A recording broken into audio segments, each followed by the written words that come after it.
Welcome to आस्टर of मन्ना। आज के दिन में हम सब आपका स्वागत करते हैं। आइए हम सब मिल करके परमेश्वर की आराधना करें, परमेश्वर की महिमा करें। हम लोग सब परमेश्वर के उपस्थिति में हैं। आइए हम जहीं भी हैं हम परमेश्वर को धन्यवाद दें। आइए हम कुछ गीतों को गाते हुए परमेश्वर को महिमा करेंगे।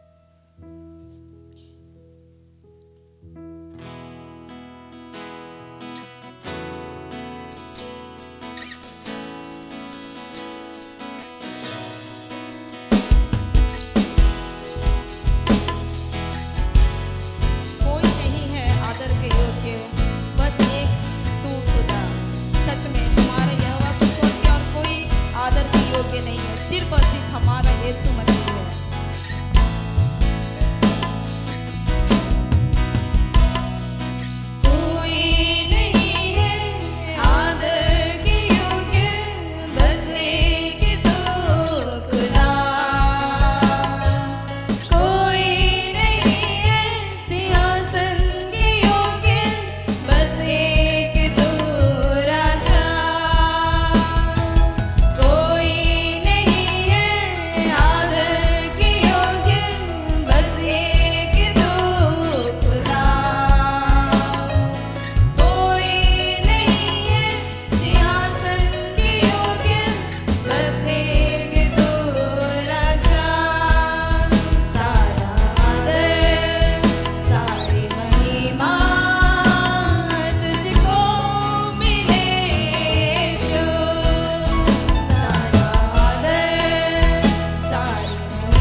परमेश्वर हालेलुया।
महान है पिता परमेश्वर, सबसे ऊंचा आपका नाम, सबसे महान आपका नाम है लॉर्ड। धन्यवाद देते हैं प्यारे प्रभु जी। सारा आदर हम आपको देते हैं, सारी महिमा हम सिर्फ और सिर्फ आपको देते हैं लॉर्ड। इस घड़ी प्यारे प्रभु जी जब हम आपके वचन के करीब आते हैं, जब हम आपके वचन को मनन करते हैं प्यारे प्रभु जी, पवित्र आत्मा आप हम हर एक से बातें कीजिए। हाँ प्यारे प्रभु जी, ताकि हम आपके वचन के अनुसार चलने पाए प्यारे प्रभु जी। हम अपने जीवन को आपके वचन के अनुसार बनाए लॉर्ड। धन्यवाद देते हैं प्यारे प्रभु जी। आपके दास को बहुत आया से इस्तेमाल कीजिए, ताकि प्यारे प्रभु जी जो वचन प्यारे प्रभु जी, हाँ पिता, जब वह उनके मुख से बोलते प्यारे प्रभु जी, आप उनके जरिए होकर के हम हर एक से बातें कीजिए। धन्यवाद देते हैं प्यारे प्रभु जी। धन्यवाद के साथ प्रार्थना यीशु मसीह के नाम से मांगते हैं, आमीन। Praise the Lord, hallelujah, welcome to the Oaths of Manna। परमेश्वर को बेहद धन्यवाद देते हैं आज के इस दिन के लिए, संध्या के समय के लिए। हम विश्वास करते हैं आप लोग भले चंगे होंगे और इस समय तैयार है परमेश्वर के वचन में से सीखने के लिए। आमेन, हालेलुया। सो निश्चय परमेश्वर हमारे बीच में बहुत सारे बातों को सिखा रहा है इस चैनल के द्वारा से। आप सबों को सपोर्ट और दुआ प्रार्थना के लिए बहुत बहुत धन्यवाद देते हैं। आइए आज के विषय में जाने से पहले हम लोग छोटी सी दुआ करें। सर्वसामर्थी सेनाओं का यह परमेश्वर पिता, इज़राइल का परमेश्वर, दाऊद का परमेश्वर, इब्राहिम का परमेश्वर, हम आपको धन्यवाद देते हैं। इस संध्या के समय परमेश्वर पिता, हम अपने आप को तेरे सामने प्रस्तुत करते हैं प्रभु जी। हमारे मुख से होके बोलिए प्रभु। और परमेश्वर पिता, जितने लोग इस समय इस चैनल में जुड़े हुए हैं लॉर्ड, प्रत्येक से अपने वचनों के द्वारा से बातचीत कीजिए प्रभु जी। हम अपने आप को सरेंडर करते हैं। पवित्र आत्मा हमारी सहायता मदद कीजिए। यीशु मसीह के नाम से मांगते सुनिए, अदय से स्वर्गराज में ग्रहण कीजिए। आमेन, आमेन, हालेलुया। सो इन दिनों में हम लोग एक सीरीज में परमेश्वर के वचन में से देख रहे हैं, और वो सीरीज जो यीशु मसीह का कहा हुआ जो दृष्टांत है उसको हम लोग एक एक पार्ट करके हम लोग देख रहे हैं। सो आज का जो विषय है वो है पैराबल्स ऑफ जीसस पार्ट 7। और जिस थीम में मैं बात करने जा रहा हूँ वो है द लॉस्ट शिप, खोया हुआ भेड़। इसके विषय में हम लोग देखेंगे। Praise God. बहुत इस वचन को आज इवन संडे स्कूल में भी हम लोग सुने हैं, बच्चे लोगों को शिक्षा दिया जाता है। ओके, 100 भेड़ हैं, उसमें से एक भेड़ गुम हो जाता है तो 99 भेड़ को खोज उसको छोड़कर एक भेड़ को खोजने के लिए उसका चरवाहा जाता है। इसके विषय में सब कोई जानते हैं। हालेलुया। आइए इसमें से आज हो सकता है कुछ बातें को आप लोगों को नया लगे, एक नए तरीके से आप उसको समझने पाएं और जानने पाएं कि परमेश्वर का ये जो वचन है ये कितना इंपॉर्टेंट है। इससे पहले कि हम लोग जाएं, हम लोग 2 खंड में से हम लोग देखेंगे, ये 2 जगह से सुसमाचार से उठाएंगे। पहले हम लोग देखेंगे मत्ती रचित सुसमाचार, उसका 18 अध्याय, उसका 12 से लेकर 14। इसमें क्या लिखा हुआ है? तुम क्या सोचते हो, यदि किसी मनुष्य की 100 भेड़ें हों और उनमें से एक भटक जाए तो क्या वह 99 को छोड़कर और पहाड़ों पर जाकर उस भटकी हुई को ना ढूंढेगा? यस। और यदि ऐसा हो कि उसे पाए तो मैं तुमसे सच कहता हूँ कि वह उन 99 भेड़ों के लिए जो भटकी नहीं थी इतना आनंद नहीं करेगा जितना कि इस भेड़ के लिए करेगा। ऐसा ही तुम्हारे पिता की जो स्वर्ग में है यह इच्छा नहीं कि इन छोटों में से एक भी नष्ट हो। हाँ, स्वर्गीय पिता जो स्वर्ग में है, विराजमान है, जो राजाओं का राजा, प्रभुओं का प्रभु परमेश्वर है, उसका जो इच्छा है भेड़ के प्रति, उसका जो दिल है भेड़ के प्रति, यहाँ पर हम लोग देखने पाते हैं। और एक जगह से पढ़ेंगे इसी दृष्टांत को, वो लुक्का रचित सुसमाचार, उसका 15 अध्याय, उसका 3 से लेकर 7 आयत तक। यहाँ पर क्या लिखा है? तब उसने उनसे यह दृष्टांत कहा, तुम में से कौन है जिसकी 100 भेड़ें हों और उनमें से एक खो जाए तो 99 को जंगल में छोड़कर उस खोई हुई को जब तक मिल ना जाए खोजता ना रहे? और जब मिल जाती है तब वह बड़े आनंद से उसे कंधे पर उठा लेता है और घर में आकर मित्रों और पड़ोसियों को इकट्ठा करके कहता है। इस सुसमाचार में थोड़ा सा एक्स्ट्रा कुछ मिला के दृष्टांत को लेकर आता है ताकि हम बेहतर रूप से समझने पाए। मेरे साथ आनंद करो क्योंकि मेरी खोई हुई भेड़ मिल गई है। मैं तुमसे कहता हूँ कि इसी रीति से एक मन फिराने वाले पापी के विषय में भी स्वर्ग में इतना ही आनंद होगा जितना कि 99 ऐसे धर्मियों के विषय नहीं होता जिन्हें मन फिराने की आवश्यकता नहीं। हालेलुया।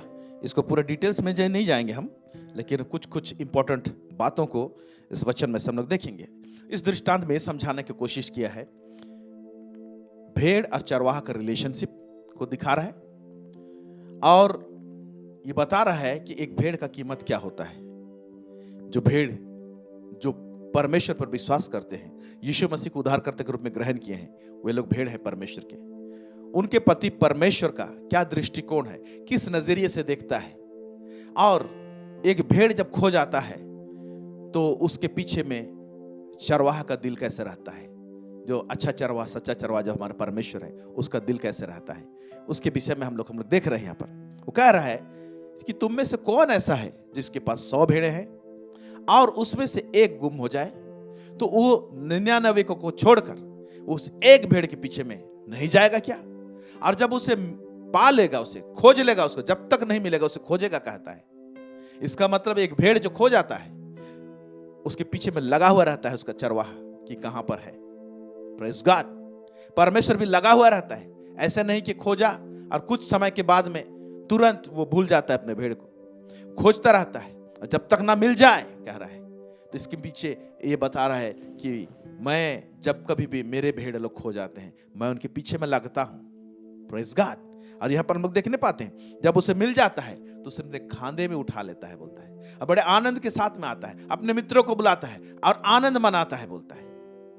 हालेलुया।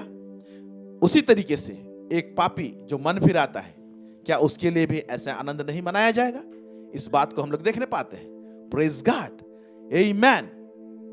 तो यहां पर अगर देखा जाए तो 2 कैटेगरी के भेड़ हैं। एक जो कि भेड़शाला में है और गुम हो जाता है, उसको खोजने के लिए जाता है, और एक जिनको जगत की उत्पत्ति से पहले में नियुक्त किया है परमेश्वर कि भेड़शाला में आएगा, उसको पाप से मन फिराना है। अभी मन नहीं फिराया है, लेकिन एक पापी जब मन फिराता है और भेड़शाला में आता है उस समय में भी आनंद होता है।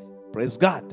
लेकिन यहां पर खासकर हम उस बात को ध्यान देंगे कि एक भेड़ जो भेड़शाला में है, उसे चरवाहा चरा रहा है, लेकिन कुछ तो हो गया और वो भेड़ भटक जाता है, उसको खोजने के लिए निकलता है।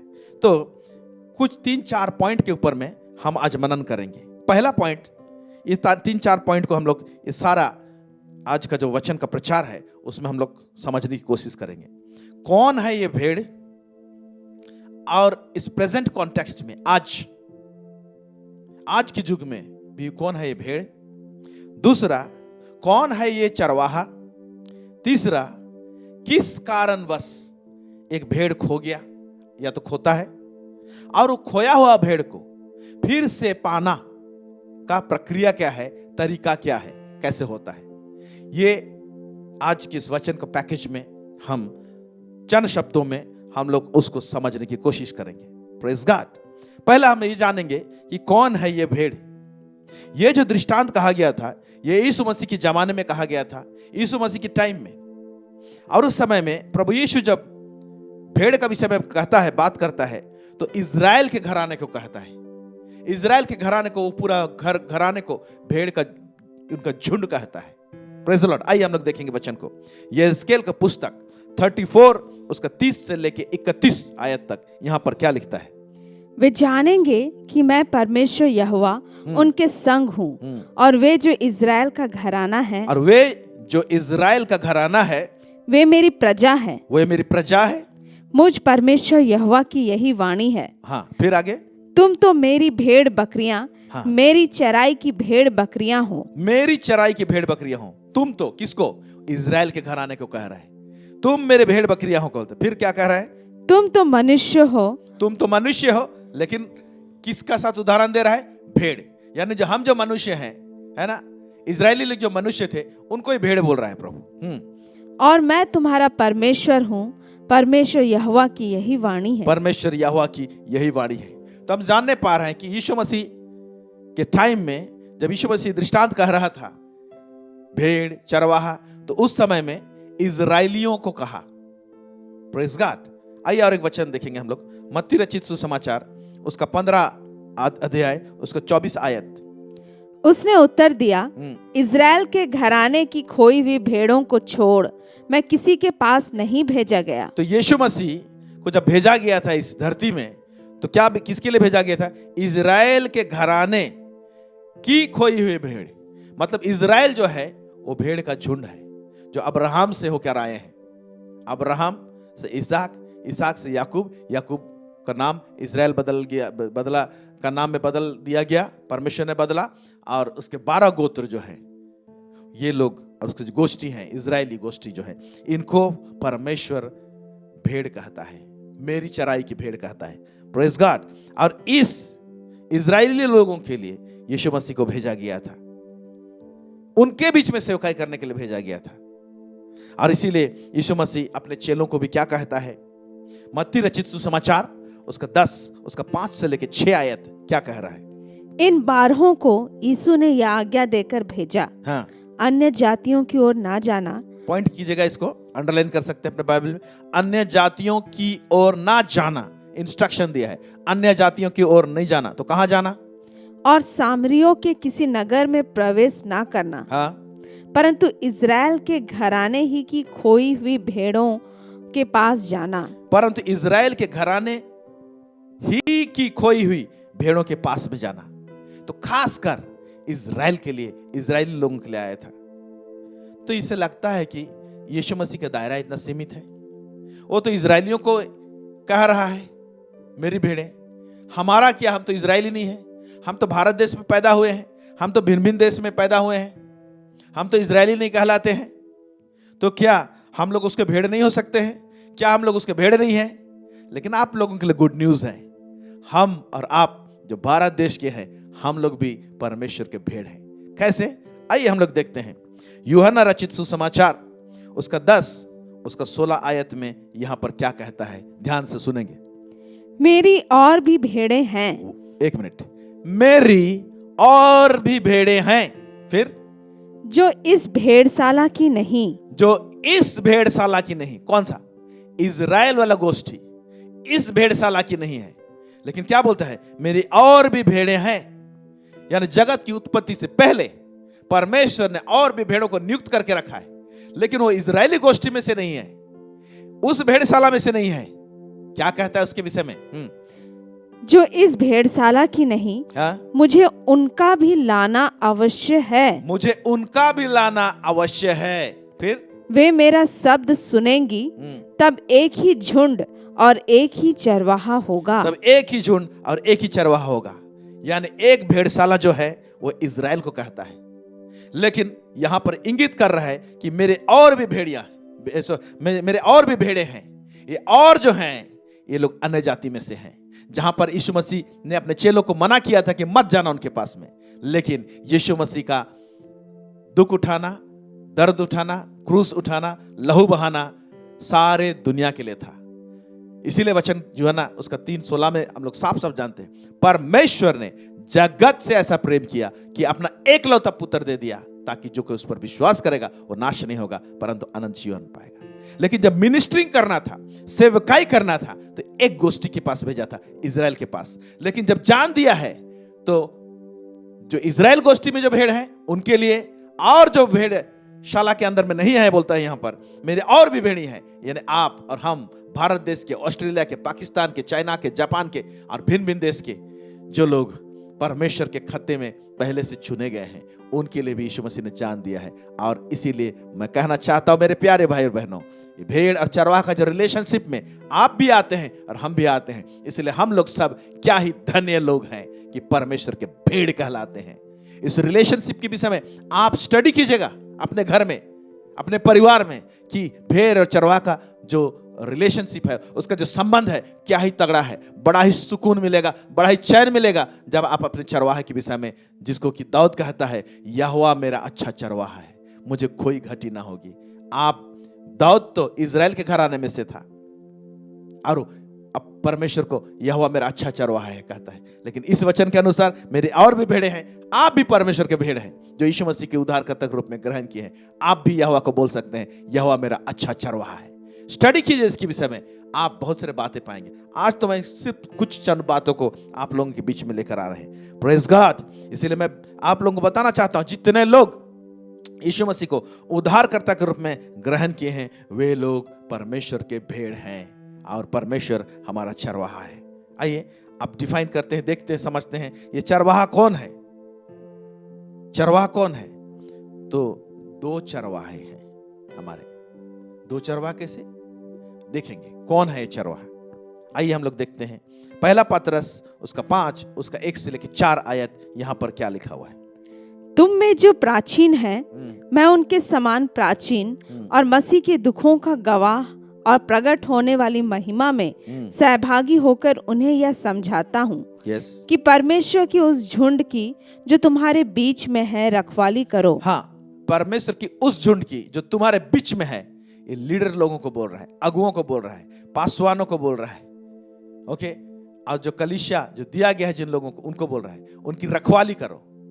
तो इसी वचन में हम एक तो देखने पाते हैं कि प्रभु के दास और दासी लोग जो हैं वे लोग चरवाहे लोग हैं। ये यहाँ पर एक चरवाहा है। फिर आगे देखिएगा और कौन है चरवाहा। और यह दबाव से नहीं परंतु परमेश्वर की इच्छा के अनुसार आनंद से और नीच कमाई के लिए नहीं पर मन लगाकर जो लोग तुम्हें सौंपे गए हैं, जो लोग तुम्हें सौंपे गए हैं उन पर अधिकार न जताओ, वरन झुंड के लिए आदर्श बनो। जब प्रधान रखवाला प्रकट होगा, एक minute, point to be noted, जब प्रधान रखवाला, प्रधान चरवाहा प्रकट होगा, क्या कहता है? जब प्रधान रखवाला प्रकट होगा तो तुम्हें महिमा का मुकुट दिया जाएगा जो मुरझाने का नहीं। जो लोग अगुए हैं, सेवा कर रहे हैं प्रभु की, झुंड प्रभु के जो भेड़ लोग हैं उनकी रक्षा रखवाली कर रहे हैं यहाँ पर इस धरती में, उन लोगों को प्रभु मुकुट देगा बोल के बोल रहा है, जो मुरझाने का नहीं है। और यहाँ पर साफ बोल रहा है कौन देगा? जब प्रधान रखवाला, यदि प्रधान चीफ शेफर्ड, इसका मतलब मैंने जो बुक बोला, दो चरवाहे हैं। एक जो है यीशु मसीह जो प्रधान रखवाला है, चरवाहा है, हालेलुया। और दूसरा जो है इस धरती में नियुक्त करके रखे असिस्टेंट शेफर्ड, असिस्टेंट लोगों को, जो जिस तरह की मैं हूं, आज मैं एक चरवाहा हूं, एक पासवान हूं। कलीसिया में पासवान होते हैं, वो लोग चरवाहे होते हैं। ये दोनों बहुत इंपॉर्टेंट है।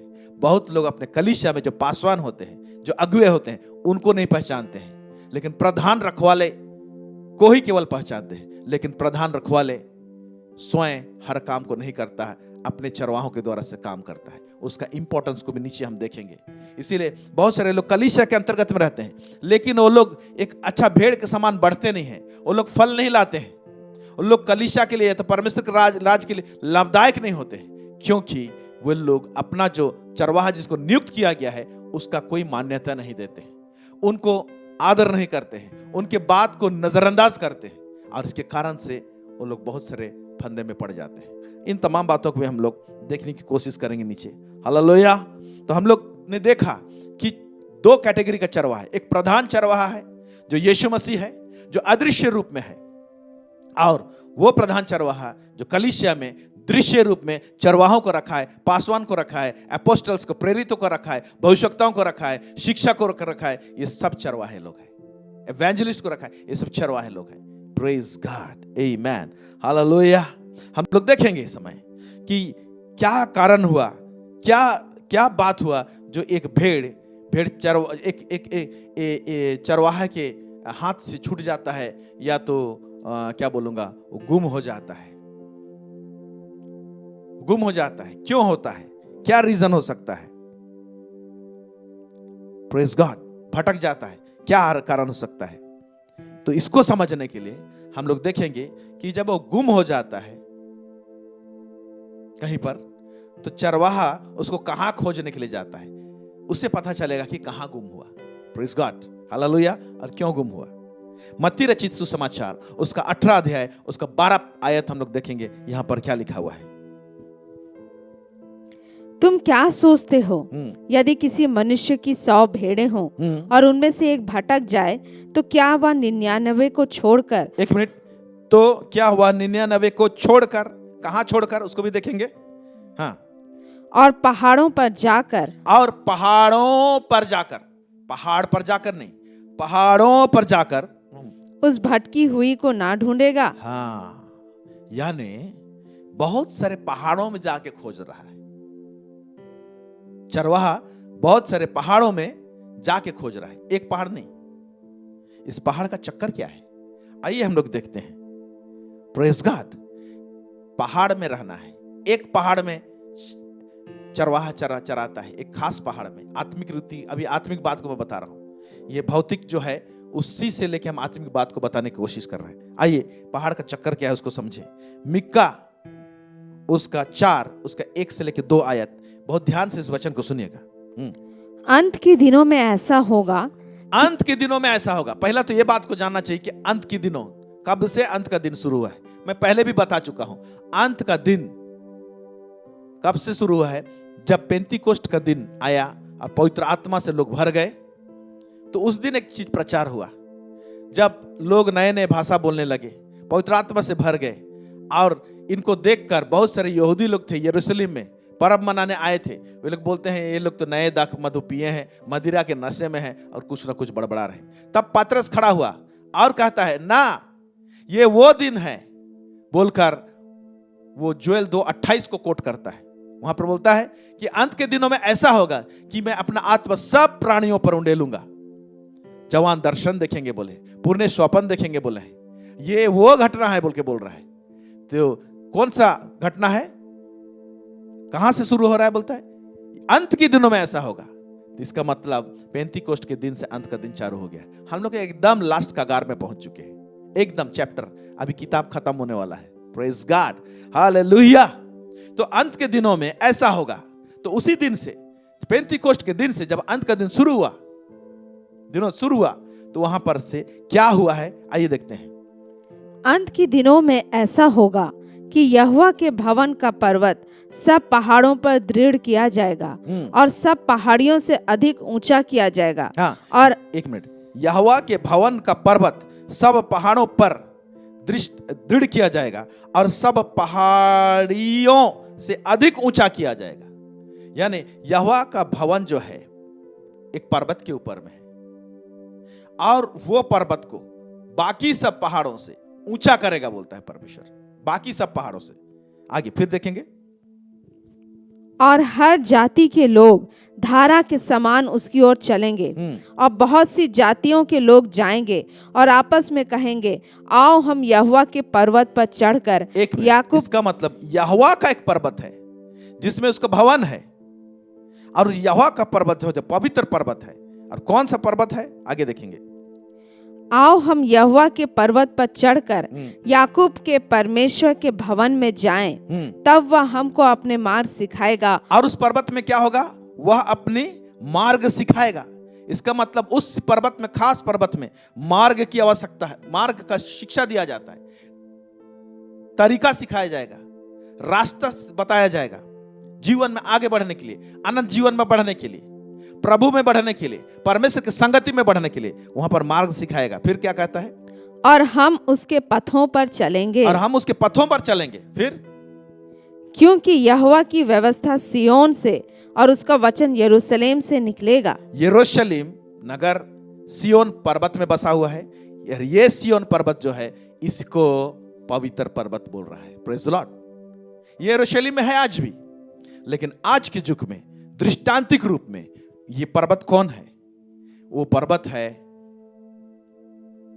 सियोन पर्वत जो हम बोलेंगे, और वो कलीसिया जो है उसके विषय परमेश्वर का भवन को बोलता है। एक सार्वजनिक अदृश्य कलीसिया परमेश्वर ने ठहरा दिया है उस सियोन के ऊपर में। तो आज भिन्न भिन्न मंडली के रूप में हम लोग रहते हैं, क्योंकि एक ही जगह में, एक ही गिरजाघर में तो सारे लोग नहीं रह सकते हैं। उनको चरवाहे दिया गया है, लोग शिक्षा देंगे, पूरे पृथ्वी भर में है, लेकिन एक अदृश्य कलीसिया सियोन पर्वत में है। मैं ये बोलना चाहता हूं, जो कलीसिया जो है, हालेलुया, वो पर्वत में है। आमेन, आमेन। तो एक भेड़ को क्या करना चाहिए?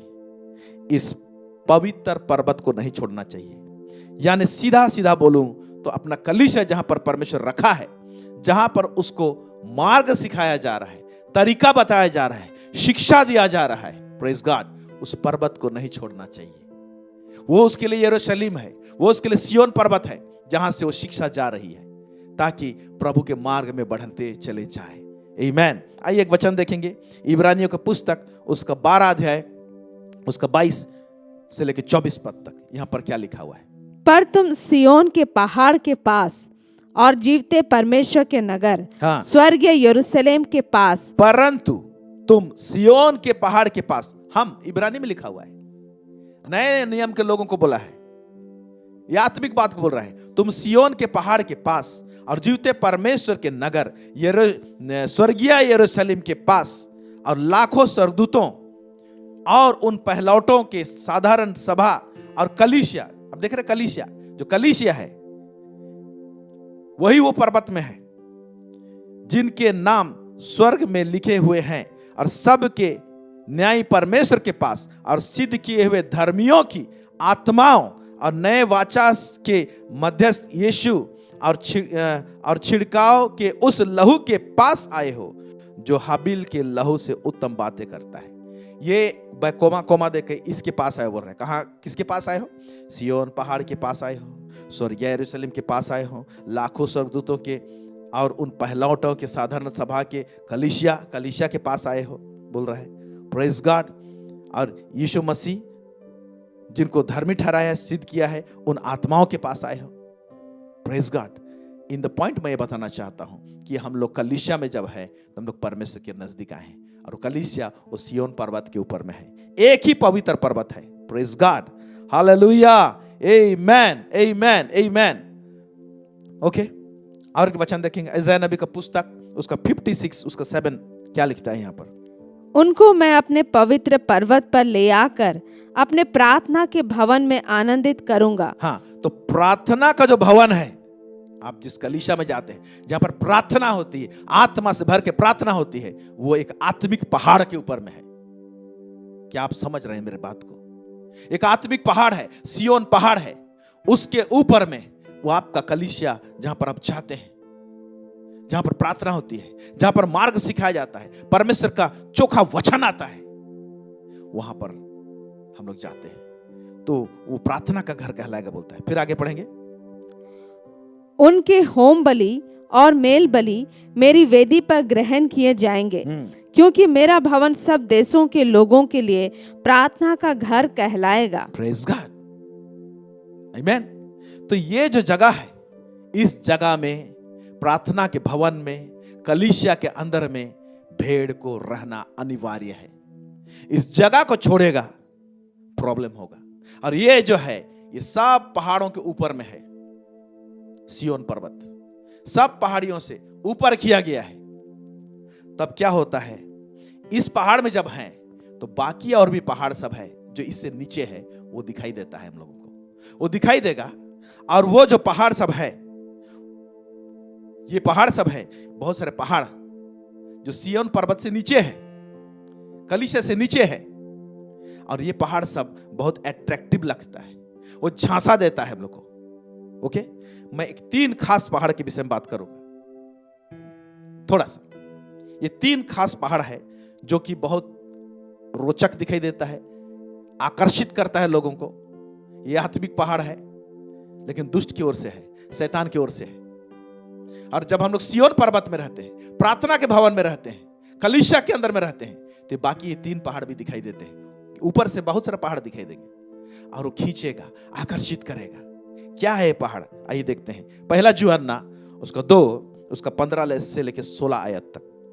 तुमने तो संसार से और ना संसार में की वस्तुओं से प्रेम रखो। हाँ, ना संसार से और ना संसार की वस्तुओं से प्रेम रखो।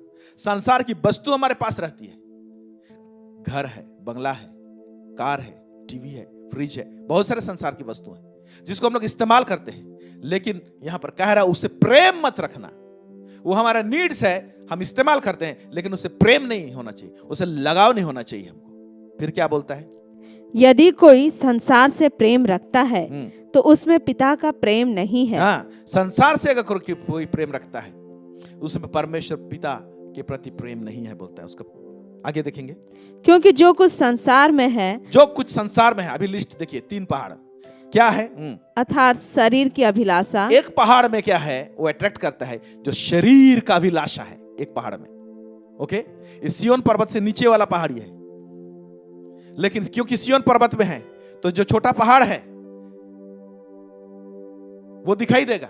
आप कोई पहाड़ में चले जाइए, सबसे टॉप पे रहेंगे तो नीचे का छोटा छोटा पहाड़ सब दिखाई देगा और वो अट्रैक्ट करेगा, वो खींचने की कोशिश करेगा, वहां भी चला जाऊं क्या? तो एक पहाड़ है शरीर की अभिलाषा। देखते हैं फिर दूसरा पहाड़ क्या है। और आंखों की अभिलाषा और जीविका का घमंड वह पिता की ओर से नहीं परंतु संसार ही की ओर से है। हाँ, तो बोलता अर्थात शरीर की अभिलाषा एक पहाड़ में है, आंखों की अभिलाषा एक पहाड़ में है और जीविका का घमंड एक पहाड़ में है। तो ये सब जो पहाड़ है जब ये लोग खींचती है तो एक भेड़ को भटका देती है, और इन पहाड़ों में जाके भेड़ जब टिक जाती है तो क्या होता है कि चरवाहा खोजने के लिए जाता है इन पहाड़ों में, मैं जाके लेकर आऊं।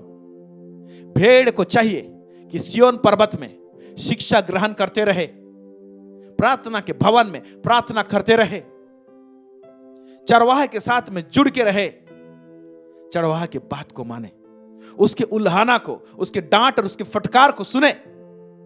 नहीं तो ये सारे जो जितने भी है पहाड़ जो है, 3 पहाड़ जो खासकर मैं बताएं, ये सब खींच लेगी, ये अट्रैक्ट करती है। आंखों की अभिलाषा, लोग गिर जाते हैं इसमें, और इतना चकाचौंध है दुनिया आंखों की अभिलाषा में, शरीर की अभिलाषा में। इसमें बहुत सारे बातें हैं, इसको मैं डिफाइन नहीं कर रहा हूं, आप भली भांति जानते हैं क्या चीज आपको आंख को खींच रहा है, बुरा नजर जहां पर डाल रहे हैं, ये सब अट्रैक्ट करती है। इन पहाड़ों से हमको दूर रहना है, हमको सिय्योन पर्वत में रहना है। ऊंचे स्थान से बहुत सारी चीज को शैतान दिखाना चाहता है। क्या यीशु मसीह को मंदिर के कंगूरे में नहीं लिया शैतान ने और बोला, ये देखो, पहले तो बोला कि तुम अपने आप को यहां से गिरा दो, स्वर्गदूत लोग तुम्हें हाथों हाथ उठा लेंगे। फिर एक ऊंचे पहाड़ में भी ले गया, अरे संसार को दिखाया, बोलता है ओके देखो ये सब मुझे दिया गया है, अगर तुम मुझे प्रणाम करोगे तो सब कुछ तुमको दे दिया जाएगा। इवन यीशु मसीह को भी संसार को दिखाकर आकर्षित करने की कोशिश किया शैतान।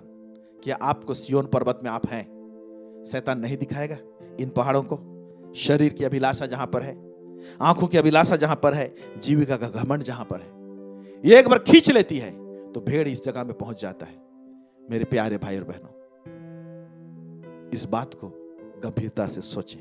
हालेलुया। तो मैं बताना चाहता हूं कि भेड़ केवल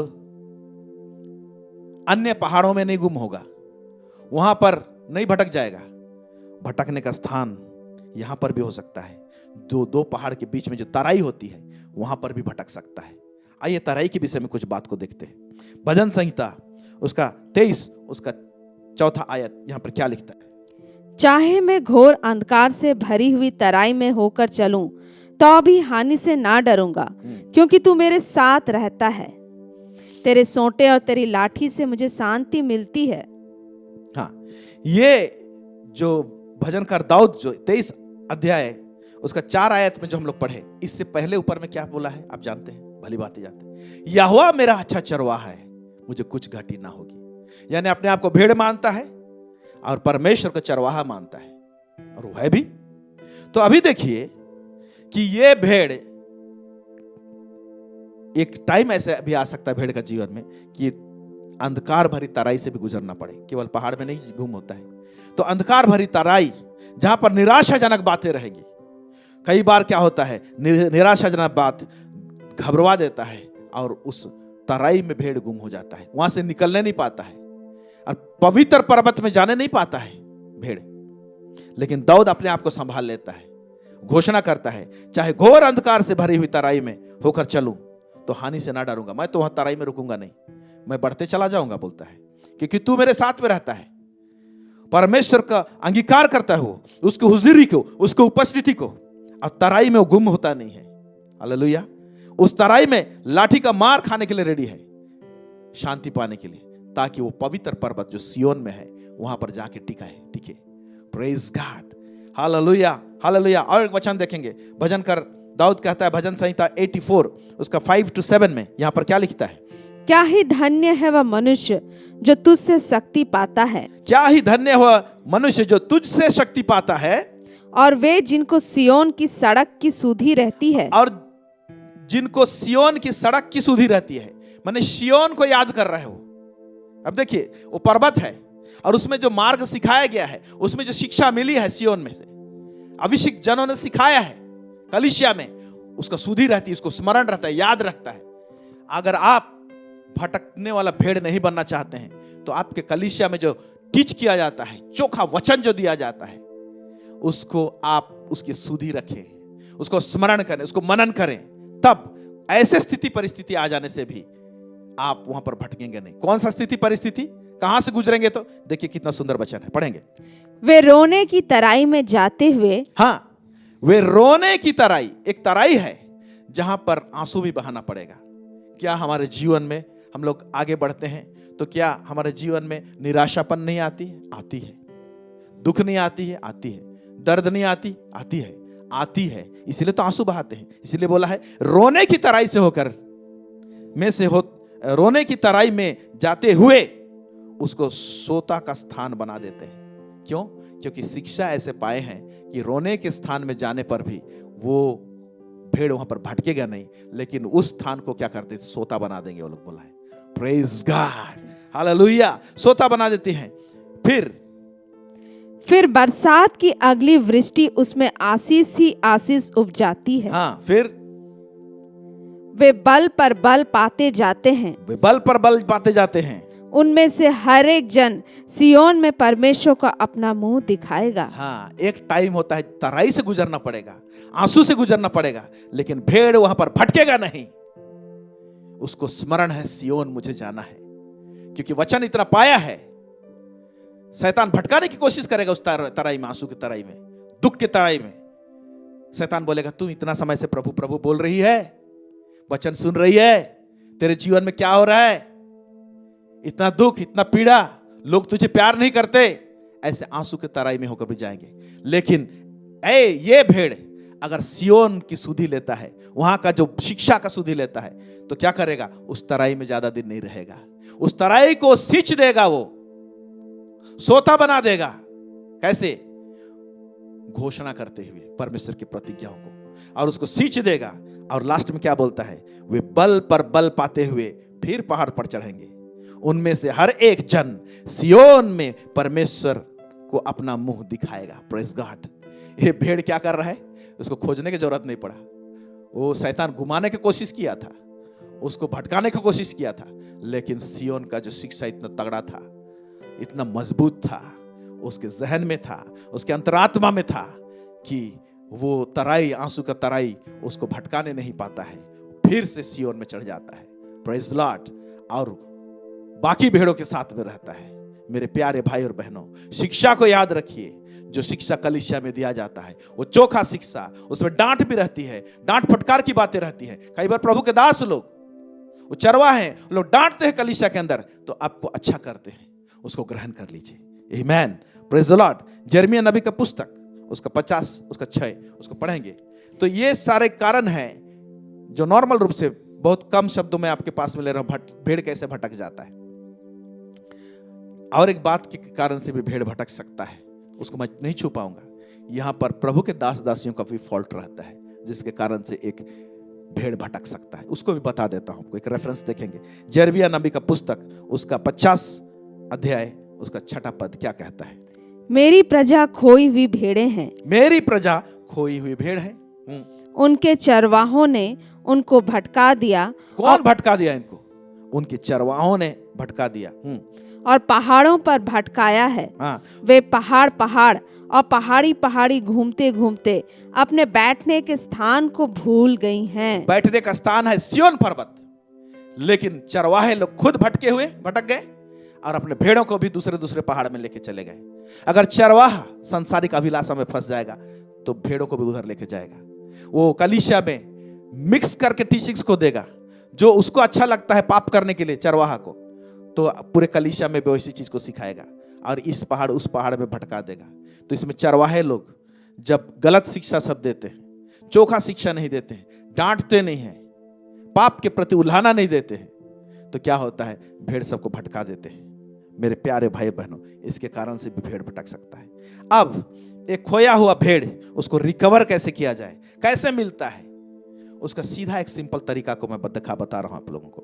पढ़ेंगे यशायाह नबी का पुस्तक, उसका 53, उसका 6 को पढ़ेंगे। क्या लिखता है? हम तो सब के सब भेड़ों के समान भटक गए थे, हम में से हर एक ने अपना अपना मार्ग लिया और यहोवा ने हम सबों के अधर्म का बोझ उसी पर लाद दिया। भेड़ भटका क्यों? हम में से हर एक ने अपना अपना मार्ग लिया। एक मार्ग जो सिय्योन में सिखाया जाता है, परमेश्वर का मार्ग। लेकिन जब उसको ग्रहण नहीं करते हैं, वो शिक्षाओं को ग्रहण नहीं करते हैं, तो अपने मन की उपज, अपने दिमाग जो समझ लिया उसके हिसाब से चले जाते हैं। तो अपना अपना मार्ग लेते हैं, अपना दिल का स्वार्थ का मार्ग को ले लेते हैं, और जब भटक जाते हैं बोलता है यस। इसीलिए क्या कहता है मत्ती रचित सुसमाचार उसका 23 अध्याय उसका 37 से लेकर 39, यहां पर क्या लिखा हुआ है, पढ़ेंगे। हे यरूशलेम, तू भविष्यवक्ताओं को मार डालता है। एक मिनट, ये वचन ना पूरा शिक्षा से लोडेड है। देखिए, यरूशलेम आज का दौर में कलीसिया को दर्शाता है।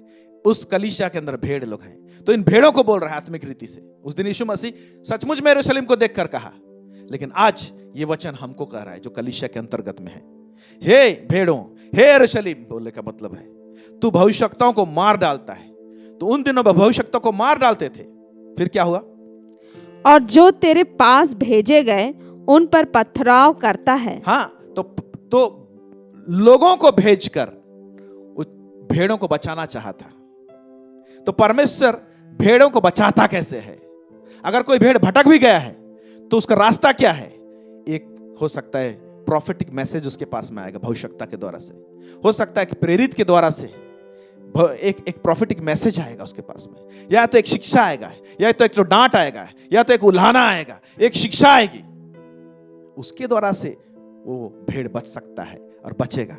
फिर आगे देखिए, क्लियर करेगा वचन। कितनी ही बार मैंने चाहा कि जैसे मुर्गी अपने बच्चों को अपने पंखों के नीचे इकट्ठा करती है, वैसे ही मैं भी तेरे बालकों को इकट्ठा कर लूं। हाँ, तेरे बालकों को, यहाँ पर भेड़ लोग हैं, इकट्ठा कर लूं। मुर्गी जैसे बच्चों को अपने पंखों के नीचे छुपाना चाहती है, वैसे मैंने भी चाहा, परंतु तुमने ना चाहा। हाँ, जब भेड़ खुद नहीं चाहता है तो फंस सकता है और बर्बाद हो सकता है। कई बार भेड़ नहीं चाहता है, इंटरेस्ट नहीं लेता है। फिर आगे देखो, तुम्हारा घर तुम्हारे लिए उजाड़ छोड़ा जाता है। हाँ, फिर क्योंकि मैं तुमसे कहता हूं कि अब से जब तक तुम ना कहोगे। ये पॉइंट, कब एक भेड़ बचेगा? मैं तुमसे कहता हूं कि अब से जब तक तुम ना कहोगे। क्या कहोगे?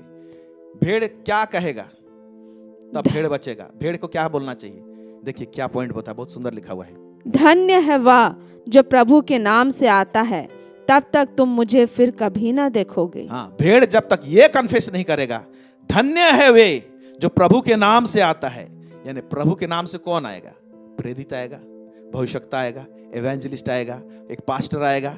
क्या आएगा? लेके आएगा, वो मार्ग सिखाने के लिए आएगा, वचन लेकर आएगा। तो एक भेड़ जो है, भटका हुआ भेड़, उसको वचन चाहिए। वो भेड़ को बचना है तो क्या करना पड़ेगा? उसको बोलना पड़ेगा, मैं भटक चुका हूं, धन्य है जो प्रभु के नाम से आता है, मैं उसे ग्रहण करता हूं, मैं शिक्षा को ले लेता हूं। और वही शिक्षा उसको क्या करेगा? उसको रास्ता दिखाएगा, और सिय्योन पर्वत में जहां पर उसको आराम मिलेगा वहां पर लेकर पहुंचाएगा। मेरे प्यारे भाई और बहनों, शिक्षा से दूर मत होइए। बहुत लोग ना शिक्षा हल्का में लेते हैं। आजकल तो ठीक है, यूट्यूब में तो भरमार है, यहाँ फेसबुक में भरमार है, जो भी है, क्या आप सुनते हैं उसको ग्रहण करते हैं? एक दिन ऐसा टाइम भी हो सकता है कि वचन नहीं मिलेगा, क्या करेंगे? आज बहुत जगह में ताड़ना हो रही है, अचानक से फेसबुक बंद कर दिया जाएगा, वहां पर प्रचार नहीं कर सकते हो, यूट्यूब में प्रचार नहीं कर सकते हो, इस प्रकार का रेस्ट्रिक्शन आ जाएगा, क्या करेंगे? फिर कलीसिया को बंद कर दिया जाता है। मेरे प्यारे भाई और बहनों, वो नौबत ना आए, इससे पहले आपके पास जब भरमार वचन मिल रहा है उसको ले लीजिए, ग्रहण कीजिए। देखिए मत्ती उसका 9:36 से 38 में क्या लिखता है। जब उसने भीड़ को देखा तो उसको लोगों पर तरस आया। हाँ। क्योंकि वे उन भेड़ों के समान जिनका कोई रखवाला ना हो, तो क्या होता है? व्याकुल और भटके हुए से थे। जब रखवाले नहीं होते हैं तो मैंने कहा दो चरवाहा है। एक प्रधान चरवाहा है जो यीशु है, जो अदृश्य रूप में है, दिखाई नहीं देता, हमारे बीच में रहता है। वही प्रधान चरवाहा आज चरवाहों को रखा है, मुझ जैसे प्रभु के दासों को रखा है, और भी बहुत सारे प्रभु के दास हैं पूरा दुनिया भर में। वो लोग आज वचन दे रहे हैं, शिक्षा दे रहे हैं। उनका शिक्षा को तुच्छ ना जाने। बहुत लोग आदर नहीं करते हैं, मजाक उड़ा देते हैं शिक्षाओं का, लेकिन एक चोखा शिक्षा जब आता है उसको सुने, नहीं तो वो भेड़ व्याकुल हो जाएगा और भटकी हुई थी बोल रहा है, क्योंकि चरवाही नहीं थी। फिर आगे यीशु क्या कहता है? तब उसने अपने चेलों से कहा, पके खेत तो बहुत हैं, पर मजदूर थोड़े हैं। यस, इसलिए खेत के स्वामी से विनती करो कि वह अपने खेत काटने के लिए मजदूर भेज दे। हाँ, तो चरवाहा, भेड़ के लिए देखते हैं चरवाहा कितना इंपॉर्टेंट होता है। चरवाहा सही है और चोखा वचन दे रहा है, तो भेड़ को इतना ही जरूरी है कि कान खोल के सुन ले। बोलते मेरी भेड़ मेरी आवाज सुनेगी। क्या आप परमेश्वर के भेड़ हैं तो परमेश्वर के वचन को सुनते हैं? डांट दिया जाता है वचन के द्वारा से तो क्या सुनते हैं? प्यार से बताया जाता है तो सुनेंगे जरूर, लेकिन डांट दिया जाता है तो नहीं सुनते हैं। खरा वचन दिया जाता है, चोखा वचन दिया जाता है, हथौड़े के समान वचन दिया जाता है, तो बहुत लोग ग्रहण करना नहीं चाहते। भेड़ अगर हैं, बचना चाहते हैं और सियोन पर्वत में रेस्ट पाना चाहते हैं और भटकना नहीं चाहते हैं, तो शिक्षाओं को ग्रहण करें और अंगीकार करें कि धन्य है जो प्रभु के नाम से आता है। प्रभु के दास और दासियों को आदर करते हुए वो लोग शिक्षा को ग्रहण कीजिए। जितना मिल रहा है आपको संजो लीजिए। आपके अंदर में मार्ग सिखाया गया रहेगा तो मार्ग से भटकेंगे नहीं। हालेलुया। हम घोषणा करते हैं जितने लोग परमेश्वर के वचन को सुने हैं आज, आप उस भेड़ के समान हो जो कभी भी भटकने ना पाए, यीशु के नाम में कभी भी भटकने ना पाए। हालेलुया। प्रभु इस वचन में अधिकाई से आशीष दे। आमीन। प्रार्थना करते हैं। सर्वसामर्थी सेनाओं का यह परमेश्वर पिता, इज़राइल का परमेश्वर, दाऊद का परमेश्वर, इब्राहिम का परमेश्वर, लॉर्ड हम प्रार्थना करते हैं प्रभु जी, आज इस दृष्टांत के द्वारा से हम लोग ढेर सारी बातें सीख पाए। भेड़ क्यों गुम होता है, चरवाहे कौन है और भेड़ कौन है, ये तमाम बातों को हमने सीखा प्रभु जी सिंपल शब्दों में। हम प्रार्थना करते हैं प्रभु जी, जितने भी समय भेड़ इस वचन को सुने हैं लॉर्ड, उनको हर एक को तो मार्ग सिखा, पवित्र आत्मा के द्वारा से चला, कलीसिया के अंतर्गत में अगुओं के अधीन में रख प्रभु परमेश्वर, ताकि प्रभु जी ये भेड़ कभी भी भटकने ना पाए प्रभु जी, और आराम पाए प्रभु जी सियोन पर्वत में, उस आत्मिक पर्वत में प्रभु जी, उस कलीसिया में प्रभु परमेश्वर पिता। सब बातों में आपको महिमा और गौरव देते हैं प्रभु, यीशु मसीह के नाम से मांगते हैं, सुनिए अदय से स्वर्ग राज्य में ग्रहण कीजिए। आमीन। Praise the Lord. God bless you. हमारे साथ जुड़ने के लिए बहुत बहुत धन्यवाद।